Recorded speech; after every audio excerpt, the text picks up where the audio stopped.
Personne ne vous a dit que la Coupe du Monde a commencé 3 fois cette année. Pas une cérémonie d'ouverture, pas un seul moment, pas un seul arbitre levant le sifflet à ses lèvres dans un stade pendant que le monde retient son souffle. 3 cérémonies, 3 étapes, 3 pays, 3 séries d'actes musicaux, 3 installations d'éclairage distinctes, 3 récits nationaux cousus ensemble par la FIFA en une trilogie sans aucune apparente ironie. Le Mexique le 11 juin, le Canada le 12 juin, les États-Unis le 12 juin. La Coupe du Monde FIFA 2026 n'a pas commencé, elle a été lancée. Comme un produit, comme une franchise, comme une série en 3 parties dont chaque épisode s'ouvre dans une ville différente et se clôt sur le même logo d'entreprise. Et je me pose une question à laquelle je ne peux pas répondre pleinement. À quel moment la Coupe du Monde a-t-elle cessé d'être un tournoi pour devenir une stratégie de contenu ? Le football est déjà en cours, pour ce que cela vaut. Le Mexique a battu l'Afrique du Sud 2-0 au Estadio Azteca lors du premier match du format élargi à 48 équipes, 3 cartons rouges, 2 buts, Shakira sur le terrain et des cocktails Molotov devant la porte 8. Et puis, moins de 24 heures plus tard, le Canada a affronté la Bosnie-Herzégovine à Toronto, tandis qu'Alanis Morissette et Michael Bublé se produisaient sans doute sur le terrain du BMO Field. Simultanément, au SoFi Stadium de Los Angeles, Katy Perry a été la tête d'affiche de la 3e cérémonie avant que les États-Unis ne jouent contre le Paraguay, tandis que Future, Anitta, Lisa de Blackpink, Rema et Tyla étaient également au programme. Tout cela dans la même fenêtre de 24 heures. Tout encadré comme un événement mondial continu. Ce n'est pas une cérémonie d'ouverture de Coupe du Monde, c'est le lancement d'une franchise médiatique. Et la question de ce que cela signifie pour le football, pour les supporters, pour les villes qui ont tout financé, est le sujet de cette vidéo. Commençons par l'argent, car c'est la logique qui explique tout le reste. La FIFA prévoit de générer 13 milliards de dollars de revenus au cours de son cycle commercial 2023 à 2026. 13 milliards. L'analyse de NDTV Sports, publiée en mai, a exposé le calcul. La FIFA est entrée dans ce cycle avec un objectif de 11 milliards de dollars. La Coupe du Monde des clubs élargie, alimentée par des investissements saoudiens, a ajouté environ 2 milliards de plus. Certains économistes du sport projettent maintenant le chiffre final plus près de 15 milliards une fois les recettes de billetterie de 184 matchs comptabilisés. Le cycle précédent, celui du Qatar 2022, a généré 7,6 milliards. Ce cycle sera 72% plus élevé. Peut-être davantage. Imaginez ce que représente une hausse de 72% en 4 ans pour une organisation déjà la plus rentable du sport. Cela signifie que la Coupe du Monde 2026 n'est pas un tournoi de football qui génère de l'argent. C'est un mécanisme de génération d'argent qui utilise le football comme système de diffusion. La FIFA l'a reconnu elle-même. En mai 2025, le congrès de la FIFA à Vancouver a approuvé un budget de cycle révisé reflétant la prévision de 13 milliards. Infantino est remonté sur scène et a déclaré, encore une fois sans aucune ironie apparente, « C'est l'histoire, c'est la première. Ce sera un énorme, énorme succès. » Il ne parlait pas du football, il parlait des recettes. Le format à 3 cérémonies rend cette logique de revenus visible de la façon la plus littérale. Le communiqué officiel de la FIFA décrivait la Coupe du Monde 2026 comme comportant une trilogie de cérémonies d'ouverture, le mot « trilogie » apparaissant dans leur propre document, pas dans la critique d'un commentateur.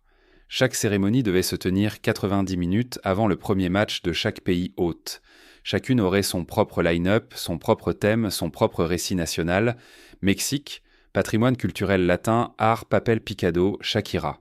Canada, identité multiculturelle, Alanis Morissette, Bublé, la chanteuse palestinienne Eliana et l'artiste francophone Veg Dream. États-Unis, une production intitulée A Shared Heartbeat, avec Katy Perry, Future, Anitta, Lisa de Blackpink, Rema, Tyla, l'un des line-up les plus commercialement optimisés jamais assemblés pour un tournoi de football. La formule est transparente. Chaque cérémonie a été conçue pour viser le plus large segment d'audience mondiale possible. Amérique latine pour le Mexique. Europe multiculturelle et diaspora pour le Canada.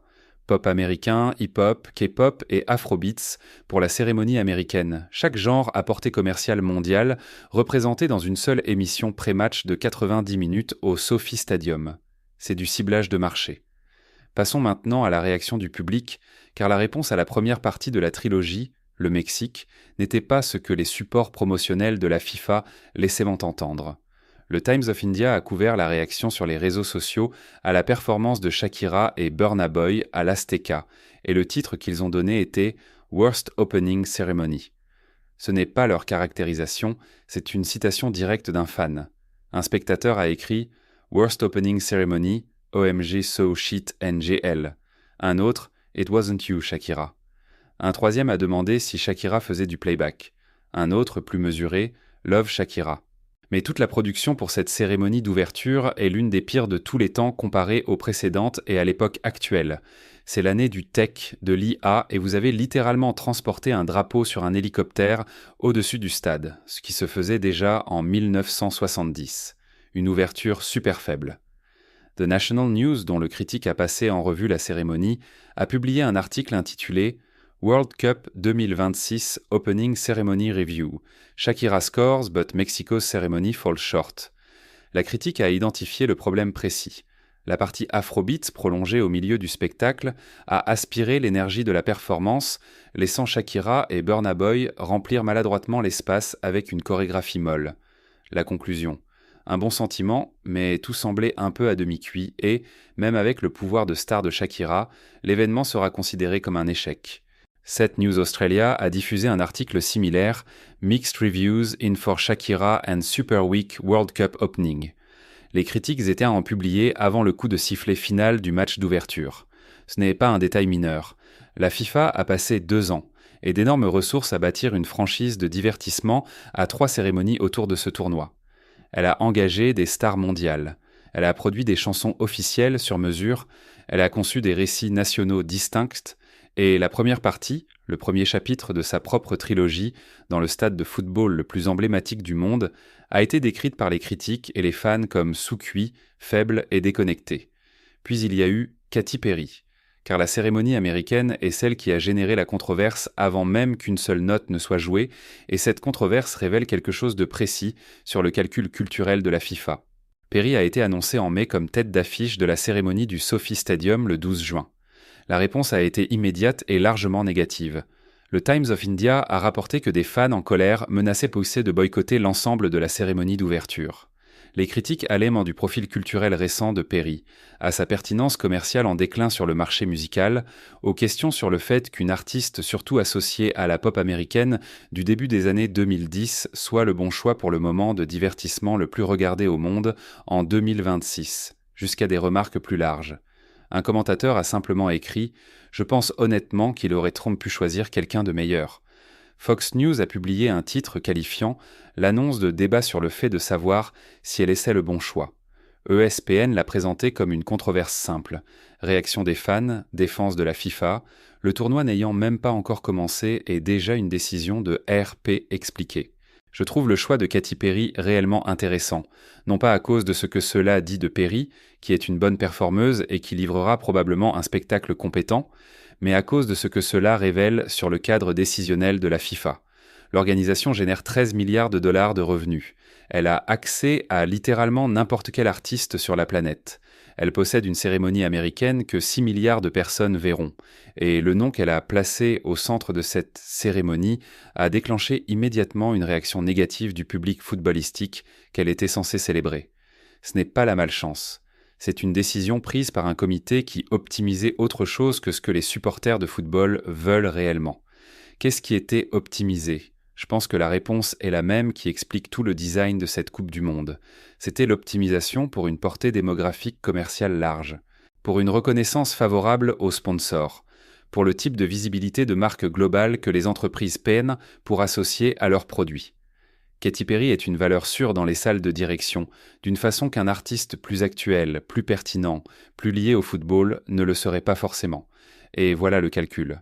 Pas ce que veulent les fans de football, ce que l'infrastructure commerciale exige. C'est ici que je veux revenir sur un point qui peut sembler évident mais qui mérite d'être affirmé clairement. L'extension à 48 équipes suit la même logique appliquée au sport lui-même. La FIFA a reconnu, dans sa propre documentation interne, citée par l'Economic Times et confirmée par DW et des analystes indépendants, que le format à 48 équipes réduirait la qualité absolue lors de la phase de groupe. C'est une citation directe de l'analyse de la FIFA. Ils savaient que l'extension produirait des matchs plus faibles. Ils ont tout de même élargi. Parce que 184 matchs génèrent plus de revenus de droits télévisés que 64 matchs. Parce que plus d'associations nationales participent signifie plus de recettes de billetterie dans plus de sites. Parce qu'un tournoi de 38 jours réparti sur 16 villes signifie plus d'activation de sponsors, plus de nuits d'hôtel, plus de marchandises, plus de tout ce qui transforme un tournoi de football en un rapport financier trimestriel. Soyons plus précis sur ce que l'extension à 48 équipes fait réellement au football, car je pense que cela est sous-discuté par rapport aux controverses politiques et financières, et cela compte dans l'argument sur les priorités de la FIFA. La Coupe du Monde à 32 équipes, qui s'est déroulée de 1998 à 2022, avait une qualité spécifique découlant de ces contraintes. 8 groupes de 4. Les 2 premiers de chaque groupe avant séance. Chaque match de phase de groupe était crucial, parce que 3 équipes sur 4 étaient éliminées à la fin. La tension dans une phase de groupe à 32 équipes venait du fait que la marge d'erreur était petite. Un mauvais résultat pouvait mettre fin au tournoi d'une nation, ce qui signifiait qu'aucune équipe ne jouait jamais un match sans importance. Dans le format à 48 équipes, il y a 12 groupes de 4. Les 2 premiers de chaque groupe avancent, plus 8 des 12 troisièmes, ce qui signifie qu'environ la moitié des équipes classées troisième passent également. Ce qui signifie, et l'analyse de la FIFA l'a confirmé, que les équipes peuvent se permettre de perdre un match de groupe et se qualifier tout de même. Ce qui signifie que l'incitation à prendre des risques, à jouer un football offensif, à pousser pour un résultat dans un match à égalité, est structurellement réduite. La phase de groupe devient en partie une question de survie plutôt que de compétition. La FIFA le savait. Leur documentation interne, citée par l'Economic Times, admettait que l'expansion entraînerait un tournoi de moindre qualité absolue lors des phases de groupe. Ils l'ont présenté comme un compromis, moins de qualité en échange d'une plus grande inclusivité, plus de nations participantes, plus de continents représentés. Ce sont des valeurs légitimes, mais ce sont des valeurs qui coïncident aussi avec la création de 40 matchs supplémentaires, chacun générant des droits télévisés, des recettes de billetterie et des revenus d'activation commerciale pour une organisation qui vise 13 milliards de dollars cette période. L'argument d'inclusivité et l'argument de revenus pointent exactement dans la même direction. Ce n'est pas nécessairement une coïncidence. Mashable a publié un article en avant-première du format à 48 équipes affirmant que l'expansion may have just ruined the World Cup. Leur inquiétude était précise, davantage de déséquilibre en phase de groupe lorsque des équipes surclassées affrontent l'élite, un tableau à élimination avec des équipes qui n'auraient tort pas dû être là, la réduction de la phase de groupe à quelque chose de plus proche d'un échauffement préliminaire au match qui compte réellement. Le fait de savoir s'ils ont raison sera déterminé au cours des 5 prochaines semaines, mais la préoccupation n'était pas abstraite, elle était structurelle, et elle a été validée par l'évaluation interne de la FIFA. Les 3 cérémonies sont l'enveloppe de divertissement autour d'un tournoi délibérément conçu pour être plus grand, plus long et plus productif commercialement que n'importe quelle Coupe du Monde précédente. Elles ne sont pas simplement une célébration, elles sont une déclaration d'intention. Une proclamation que l'organisation qui dirige ce tournoi a décidé que le produit n'est plus purement sportif, qu'il s'agit d'une franchise de divertissement avec un noyau footballistique, et que ce noyau, bien que réel, est entouré de couches d'infrastructures commerciales dont le tournoi ne pourrait se passer et que le sport lui-même n'exigeait pas. Le fonds de prix raconte la même histoire sous un angle différent. En décembre 2025, la FIFA a approuvé un fonds de prix de 655 millions de dollars pour la Coupe du Monde 2026, une hausse de 50% par rapport au Qatar 2022, où le fonds était de 440 millions. Les vainqueurs de 2026 toucheront 50 millions de dollars. 50 millions de dollars pour gagner la Coupe du Monde à un tournoi où l'organisation qui l'héberge prévoit de gagner 13 milliards de dollars du même événement. Les joueurs et les équipes reçoivent à peine 5% de ce que la FIFA génère. Laissez ce calcul se poser un instant. Je veux être précis, car le chiffre de 13 milliards est celui qui recontextualise chaque autre controverse de ce tournoi. Les prix des billets inaccessibles aux familles mexicaines, c'est la logique des 13 milliards. La tarification dynamique qui a triplé le coût des places en phase de groupe entre octobre 2025 et avril 2026, c'est la logique des 13 milliards. Les 3 cérémonies d'ouverture, c'est la logique des 13 milliards.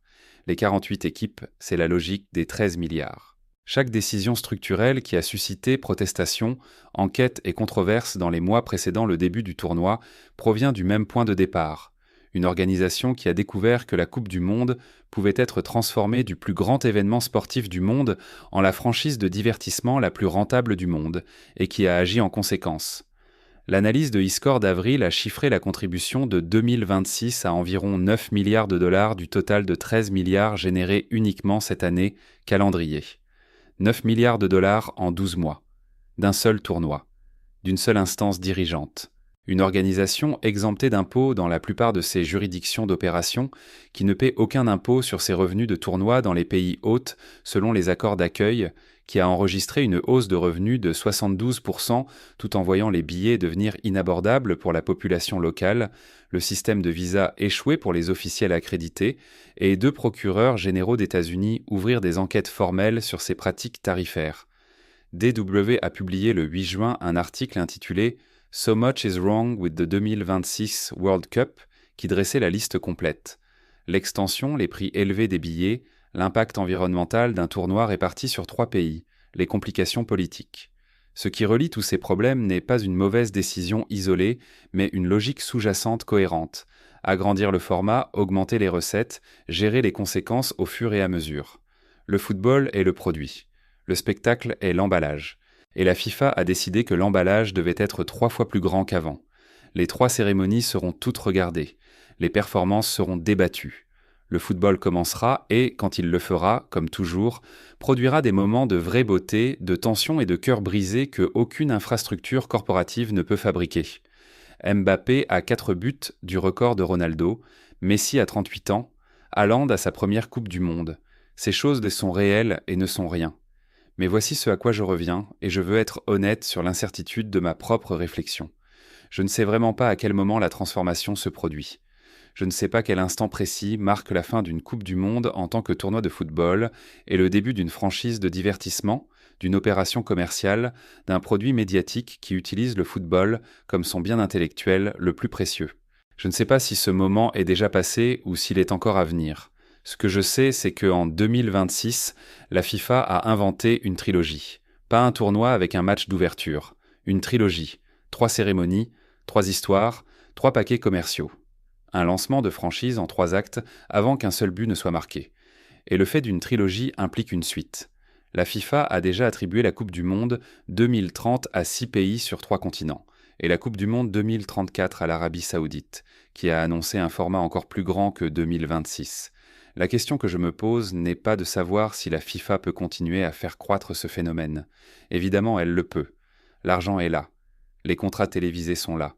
L'appétit des sponsors est là. Les relations politiques, Infantino et Trump, la FIFA et l'Arabie Saoudite, l'organisme dirigeant et chaque gouvernement qui veut son nom sur le plus grand spectacle de la planète, sont toutes en place. La question est de savoir si ce qui continue de croître reste d'une manière significative un tournoi de football, ou si le football est devenu, sans aucune annonce officielle, le bien patrimonial d'une opération de divertissement global qui implique simplement un ballon.